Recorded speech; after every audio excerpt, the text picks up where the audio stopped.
வணக்கம் நண்பர்களே, விஜயபிரேக் பேசுறேன். நிறைய பேர் இந்த லா ஆஃப் அட்ராக்ஷன் பத்தி கேட்டுட்டே இருப்பாங்க. லா ஆஃப் அட்ராக்ஷன் என்பது ஒரு பெரிய கடல் இது, சரியா?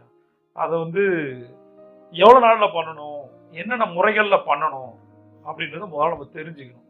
அதற்கான ஒரு சிஸ்டம் பேஸ்ட் ஒரு கோர்ஸ் என்கிட்ட இருக்கு, ரைட்டா? அதை நம்ம லைவா நம்ம 5ஆம் தேதி நம்ம ஆரம்பிக்க போறோம். இதுல என்னென்ன விஷயங்கள் நான் சொல்லி தர போறேன். முதல் விஷயம், நம்ம மாற்றம் மட்டுமே மாறாததுன்னு சொல்றோம். என்னென்ன விஷயங்கள்லாம் மாறணும், மாறல, முதல் விஷயம். ரெண்டாவது, நம்மளுடைய வைப்ரேஷன், அந்த அதிர்வலைகளை எப்படி அதிகப்படுத்துறது.